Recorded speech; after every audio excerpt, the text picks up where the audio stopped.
ಈಗ fans follower ಏನಂತಿದ್ದಾರೆ, ಅವರ ಜೀವನದಲ್ಲಿ ಪವಿತ್ರ ಗೌಡ ಅವರು ಬಂದಿದ್ದರಿಂದ ಈ ರೀತಿಯಾಗಿ ಇಷ್ಟು ಸಮಸ್ಯೆ ಆಯಿತು. ಅವರು ಒಳ್ಳೆಯವರೇ, ಬಟ್ ಪವಿತ್ರ ಗೌಡ ಅವರು ಬಂದಿದ್ದರಿಂದ ಇದು ಸಮಸ್ಯೆ ಆಯಿತು ಅಂತ ಹೇಳ್ತಾ ಇದ್ದಾರೆ. ನೀವು ಸಹಿತ ಒಬ್ಬರು ಕುಟುಂಬ ಸದಸ್ಯರು, ಈ ಹಿಂದೆ ಏನಾದರೂ ಸಮಸ್ಯೆ ಆಗಿತ್ತಾ ಅಥವಾ ಈ ಪ್ರಕರಣಕ್ಕೆ ಅತಿ ಹೆಚ್ಚು ಕಾರಣ ಪವಿತ್ರ ಗೌಡರು ಅಂತ ನೀವೇನು ಹೇಳ್ತೀರಿ?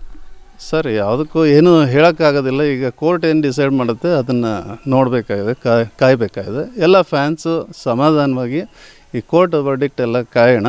ಅವರು ಸಂತೋಷ ಅಂದರೆ ಎಲ್ಲ ಕ್ಲೀನ್ ಚಿಟ್ ತೊಗೊಂಡು ಈಚೆ ಬರಬೇಕು.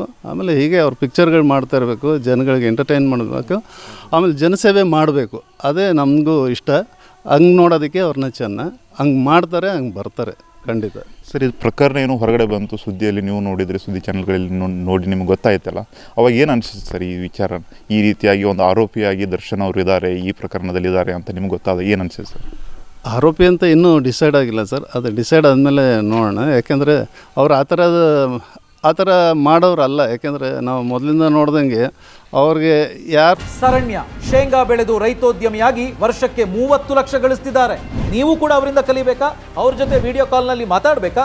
ಈಗಲೇ ಫ್ರೀಡಮ್ ಆ್ಯಪ್ ಡೌನ್ಲೋಡ್ ಮಾಡಿ. ಆ ಥರ ಪ್ರೊವೋಕ್ ಮಾಡ್ತಾರೆ ಹೊರತು ಅವರಾಗಿ ಅವರು ಏನು ಯಾವುದಕ್ಕೂ ಹೋಗೋದಿಲ್ಲ. ಯಾಕೆಂದರೆ ಅವ್ರದ್ದು ಥಿಂಕಿಂಗು, ಅವ್ರದ್ದು ಲೈಫ್ ಸ್ಟೈಲೇ ಬೇರೆ ಇದೆ, ಅವ್ರ ಖುಷಿಗಳೇ ಬೇರೆ. ಅಂದರೆ ಅವ್ರಿಗೆ ಪ್ರಾಣಿ ಪಕ್ಷಿ ಅಂಥದ್ದೆಲ್ಲ ತೊಗೊಂಡು ಅವ್ರು ಅದ್ರ ಜೊತೆಲೇ ಇರೋದಕ್ಕೆ ಭಾಳ ಇಷ್ಟಪಡ್ತಾರೆ, ಸಂತೋಷವಾಗಿರ್ತಾರೆ. ಅವ್ರು ಯಾರು ಡಿಸ್ಟರ್ಬ್ ಮಾಡಬಾರ್ದು ಅವ್ರನ್ನ ಅಷ್ಟೇ. ಅವ್ರ ಕೆಲಸ ಆಯಿತು, ಅವರು ಭಾಳ ಪಂಕ್ಚುವಲಾಗಿ ಎಲ್ಲ ಅವ್ರ ಕೆಲಸಗಳು ಏನೇನಿದೆ ಎಲ್ಲ ಮುಗಿಸ್ಕೊಂಡು ಹೋಗ್ತಾ ಇರ್ತಾರೆ. ಅಂದರೆ ಈ ಪ್ರಕರಣದಿಂದ ಮುಕ್ತವಾಗಿ ಬರ್ತಾರೆ, ಈ ಪ್ರಕರಣದಲ್ಲಿ ಯಾವುದೇ ರೀತಿ ಭಾಗಿಯಾಗಿಲ್ಲ ಅಂತ ನೀವು ಹೇಳ್ತೀರ? ಖಂಡಿತ ಸರ್, ಈಚೆ ಬರ್ತಾರೆ, ಕ್ಲೀನ್ ಚಿಟ್ಟಲ್ಲಿ ಈಚೆ ಬರ್ತಾರೆ, ಬಂದು ಜನಸೇವೆ ಮಾಡಬೇಕು. ನನಗೆ ಅದೇ ಇಷ್ಟ, ಅದನ್ನು ನೋಡ್ಬೇಕು ನಾವು. ಅದೆಲ್ಲ ಆಗುತ್ತೆ, ಹಾಗೆ ಆಗಬೇಕು ಅಂತ ದೇವರಲ್ಲಿ ಕೇಳ್ಕೊಳ್ಳೋಣ ಎಲ್ಲರೂ.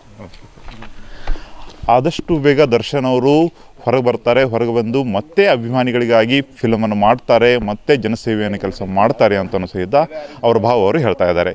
ಕ್ಯಾಮ್ರಾಮನ್ ಮಂಜುನಾಥ್ ಜೊತೆ ಸೂರಜ್ ಉತ್ತುರೆ, TV9 ಕಾರವಾರ.